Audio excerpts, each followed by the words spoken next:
Bonsoir et bienvenue dans cette nouvelle émission sur le football local. La 9e journée du championnat est au programme puisque tous les matchs se sont disputés dimanche. Alors on va parler des rencontres de cette 9e journée, mais on va parler également d'autres choses. Et tout cela avec notre invité du soir, Mickaël Payet. Mickaël, bonsoir. Bonsoir Alain, bonsoir à tous. Mickaël, déjà une pensée toute particulière pour Jean-Christophe Ramassamy, qui est un des arbitres connu au niveau local, au niveau voire international également, qui nous a quittés, mais brutalement quelques jours. Et vous l'avez connu, je pense. Ouais, tout le monde l'a bien connu dans le milieu. C'était un incontournable de l'arbitrage rénonnais, la référence des références, que ce soit au niveau de la formation, mais même en tant qu'arbitre, puisqu'il a été arbitre fédéral.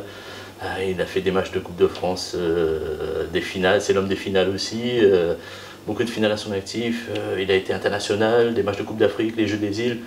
Oui, on a perdu en tout cas un très grand du foot rénonnais, à qui on adresse à toute la famille et tous ses proches nos plus sincères condoléances. Bon, toutes nos pensées évidemment donc à tous ceux qui l'ont connu et aux membres de sa famille tout particulièrement. On enchaîne avec notre 9e journée du championnat et on commence par un coup de gueule.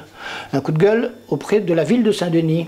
Les conditions dans lesquelles on vient filmer des matchs au stade de la Redoute, qui est le stade principal de la ville de Saint-Denis aujourd'hui, puisque le stade de l'Est est toujours en réparation, et bien on ne peut pas filmer dans de bonnes conditions. On nous a mis des praticables qu'on a cherchés samedi, ils avaient disparu, donc impossible de les utiliser. On a fait le tour pour aller filmer dans des tribunes, dans des endroits où il y a du monde, derrière des poteaux, des câbles, et ça fait 10 ans qu'on répète la même chose. D'accord? Donc je crois qu'il serait grand temps que quelqu'un s'en occupe pour que nous puissions, à minima, travailler dans des conditions normales. Ville de Saint-Denis, le message il est passé à nouveau, cette fois de manière très officielle, mais ça ils l'ont cherché. Alors, on était donc pour voir ce match entre la Bretagne et l'Excelsior. L'Excelsior à l'aise, oui, 3-0. À l'aise.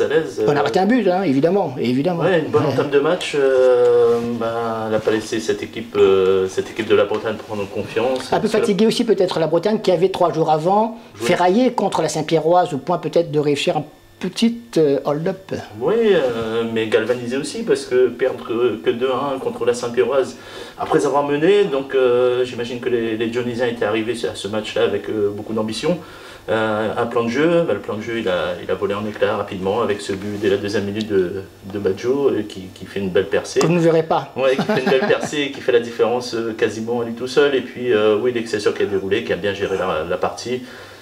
C'est pas une surprise quand on voit l'armada que l'Excelsior a à sa disposition. C'est sûr que ça devient compliqué quand la confiance n'y est plus pour l'adversaire. Et voici 2 des 3 buts de cette rencontre. Mathématiquement, c'est toujours jouable, donc nous on va y croire. Après, nos joueurs, il nous faut un déclic, il faut une victoire pour pouvoir enchaîner. Maintenant, c'est bon, on a joué Saint-Pierre, on a joué Excelsior, maintenant on va jouer un peu les équipes, les équipes un peu, on va dire un peu à notre portée. On va essayer de faire un peu mieux face à nos adversaires directs. Le plus dur est passé. Comme on dit, le plus dur est passé. Maintenant, on va essayer de faire mieux. Mais le groupe, il est là, il travaille pour. Et on sait qu'on va essayer de prendre des points là. Il fallait essayer de récolter des points face à ces équipes-là, mais c'est pas possible. On ira les chercher ailleurs. C'était donc Badjo qui avait marqué le premier but de cette rencontre dès la 2e minute. Directement, on passe à la seconde mi-temps donc, et à la 49e minute sur ce centre, c'est Livakeli qui reprend malgré de bien belles parades de Dobras, le gardien de la Bretagne dans un premier temps, mais il n'a pu repousser qu'une fois. Et cela fait 2-0, donc le break est fait pour une équipe de l'Excelsior qui maîtrise son sujet au point de marquer un 3e but à la 53e minute.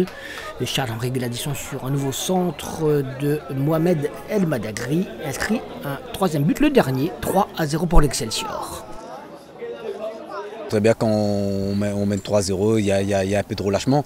On aurait pu marquer beaucoup plus à la fin, donc on a manqué surtout de concentration, d'efficacité offensive. Voilà, mais sinon, dans l'ensemble, globalement, c'est satisfaisant. On va donc essayer de se racheter avec quelques occasions au cours de cette 2e mi-temps avec, vous l'avez vu, Alexandre Quatraine, le gardien de l'Excelsior, obligé de s'employer sur ce joli coup franc qui prenait la direction de la lucarne. Mais il est vrai également que l'Excelsior a eu beaucoup plus d'occasions d'aggraver le score, comme ici sur cette frappe qui est renvoyée par la transversale. Obras a un petit peu de chance, il a aussi du talent, c'est vrai, on va le voir par exemple, il faut ressortir à point nommé dans les pieds de l'attaquant Saint-Joseph-Foy. On en restera là malgré une dernière occasion. Cette fois, Mohamed El Madagri, il est sur la trajectoire au brasse. On en reste donc là. Mais 3-0, c'est sûr que ça ne se discute pas. L'Excelsior donc qui maintient le cap, qui maintient le rythme, puisque la Saint-Pierroise a également gagné. On aura le résultat face à Marsouin, au Marsouin 2-0. L'autre match sur lequel on a des images à vous proposer, c'est Jeanne d'Arc Trobassin. À la lutte, les deux équipes, visiblement, pour la 3e place de cette poule A. Et là, la Jeanne d'Arc a mis un peu de temps. Mais après, lorsqu'elle s'est réveillée face à une équipe de Trobassin qui était un peu épuisée à ce moment-là, eh bien, c'est parti. C'est physique, je pense. Après, c'est vrai qu'ici, en local, on n'a pas aussi l'habitude d'enchaîner 3 matchs en une semaine. On ne va pas se trouver d'excuses. C'est vrai qu'on fait une très bonne première mi-temps. On n'arrive pas à concrétiser nos occasions, comme mercredi d'ailleurs. Et voilà, après au niveau physique, on ne tient pas. Et puis sur les 20 dernières minutes, on se fait punir. En plus, avec des joueurs de talent comme Pierrick Kei devant, il lui en faut pas beaucoup pour mettre un but. Et 2 buts après, avec des erreurs défensives aussi qu'on a commises aussi après. Vous avez vu les occasions de Trobassin en première mi-temps, vous allez maintenant voir en deuxième mi-temps les buts de la Jeanne d'Arc. D'abord celui-ci de Vincent Mounoussami, 53e minute au milieu d'un paquet de joueurs, un paquet de jambon en tout cas, c'est lui qui reprend presque à bout portant et permet enfin à la Jeanne d'Arc de concrétiser quelque chose dans cette rencontre qui était pourtant intéressante. Les Portois vont dès lors maintenir leur étreinte sur leurs adversaires et marquer un deuxième but. 76e minute, Pierrick Kei, l'avant-centre jeune buteur de cette équipe de la Jeanne d'Arc, est à la réception et il permet à son équipe de faire le break et de mener par 2-0. Dina Badjo mettait d'autres joueurs et cela fait avec Pierrick Kei, donc un bel ensemble qui a atomisé à ce moment-là. L'équipe de Trobassin qui s'en sort bien une première fois, mais pas pour la deuxième. Et c'est encore Pierrick Kei à la 81e qui marque ce 3e but portois, 3-0 pour une équipe du Port qui aurait pu en rajouter au moins un autre. Mais là, c'était quand même suffisant. C'est une très belle victoire. C'est en plus contre une équipe costaud du championnat. Elle est quand même 3e. Voilà, on a su jouer à un bon niveau. On a eu du mal à rentrer dans la partie quand même parce que c'était le 3e match de la semaine. Donc on est parti un peu au ralenti. Et après on a vraiment très bien joué. On s'est créé beaucoup d'occasions en deuxième mi-temps. Et je suis content quand même qu'on en ait mis 3. Ça récompense les efforts fournis par les joueurs. La Jeanne qui doit regretter, Mickaël, d'avoir été éliminé en coupe parce que c'était un de ses objectifs. Mais il garde le moral visiblement. Oui, et puis c'est le symbole de la jeunesse. Hein. La jeunesse, ça oublie très vite. Il le faut de toute façon. Mais on n'oublie pas alors, oui. C'est ça. Les plus anciens ont plus de mal à oublier, mais c'est vrai que la jeunesse passe rapidement à autre chose. C'est bien pour l'équipe de Bernard Mahmoud parce qu'il y a vraiment du talent dans cette équipe. Comme on l'a souvent dit, du talent, mais il faut un gros potentiel, mais il faut vraiment être patient avec eux. Là, ils ont encore démontré avec les 2 attaquants, la paire Tojo Kei, ça va très vite, ouais. Il y a du feu dans les jambes. Et c'est sûr que ça fait mal surtout à une équipe de Trobassin qui est diminuée en ce moment avec l'enchaînement des matchs. Ouais, une belle opération en tout cas pour la Jeanne d'Arc qui peut espérer le podium, même s'il est vrai il y aura toujours ce regret de cette finale de groupe de Coupe de France, mais bon voilà, c'est passé et puis on regarde devant désormais et je pense que les Portois le font brillamment en ce moment. 9e journée, résultat et classement dans la poule A. Victoire de la Saint-Pierroise également 2-0 sur les Marsouins. Du FC Parfum qui fait une très bonne semaine face au DFA 2-0 également. Au classement donc la Saint-Pierroise devance toujours l'Excelsior d'1 point. 3e Trobassin, la Jeanne d'Arc, le FC Parfum pratiquement sauvé. Alors que la Bretagne et le SDFA sont mal en point. Voilà pour le groupe A. Dans le groupe B, la Tamponnaise, le leader, donc avant le coup d'envoi de cette 9e journée, se déplaçait à Saint-Paul. Saint-Paul qui avait tenu en échec quelques jours plus tôt, 0-0, le Saint-Denis Football Club, l'autre équipe de tête dans ce groupe. Eh bien, la Tamponnaise, pour sans doute un peu la fatigue, là aussi, a eu du mal tout au long de la première mi-temps pour se mettre en jambes. Les Saint-Paulois en ont profité, surtout qu'ils n'ont plus rien à perdre, ces Saint-Paulois. On voit d'abord des images, et notamment c'est Alexis Sialachamba qui nous disait qu'est-ce qui s'est passé entre mercredi et samedi. Eh bien, le coach nous a dit vous n'avez plus rien à perdre, libérez-vous. Eh bien, ils ont cassé les chaînes, Et ils ont bousculé un peu cette équipe tamponaise. Par rapport à votre match de mercredi, vous étiez un petit peu libéré. Qu'est-ce qui s'est passé en 3 jours? En fait, le coach a dit on n'a plus rien à perdre, on joue.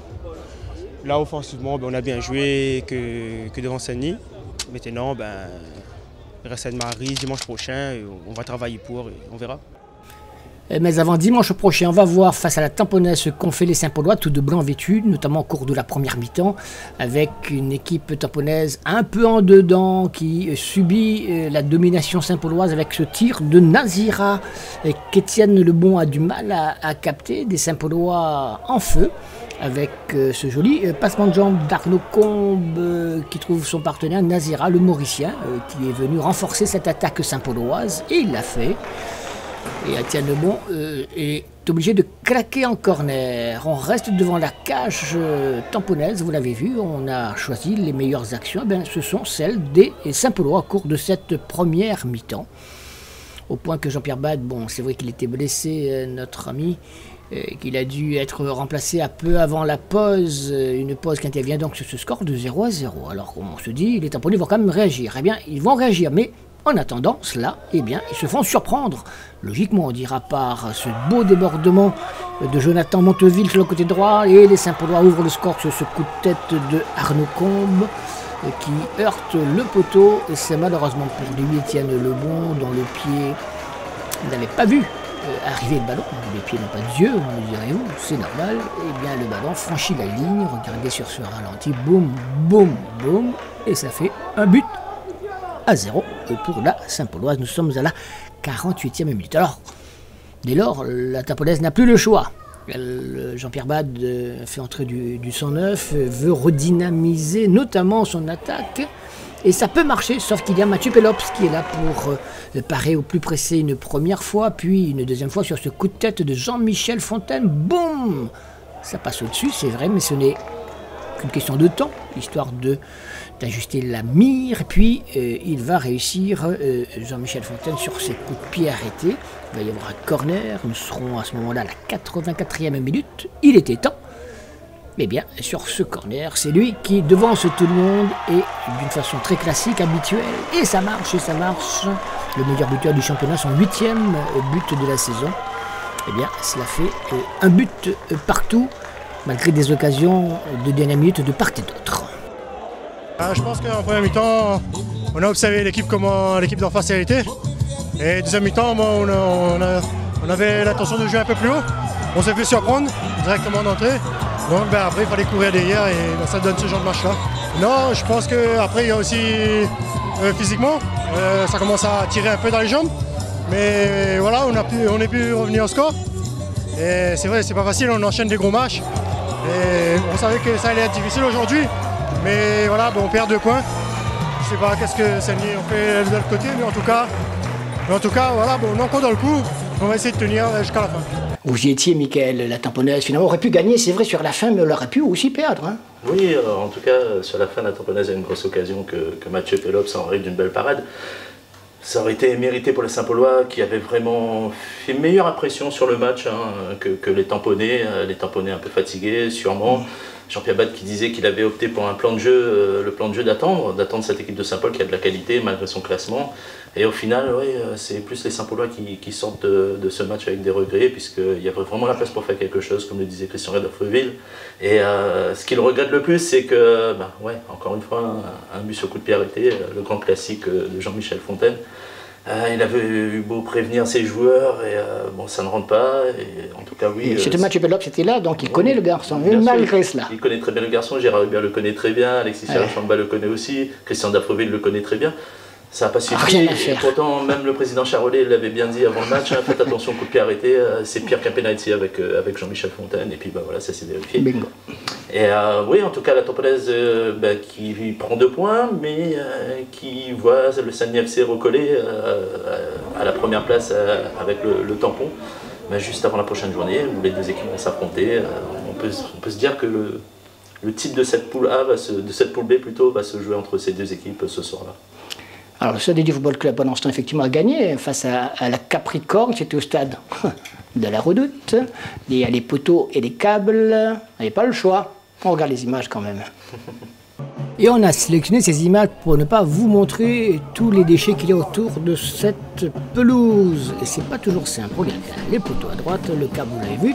Et ça intervient sur le premier but du Saint-Denis Football Club, précisément 31e minute. Johan Guichard est à la réception et de ce corner et d'un sacré coup de tête donc qui permet à l'équipe du Saint-Denis Football Club de mener par un but à 0 face à la Capricorne. Allez, on revoit ce centre.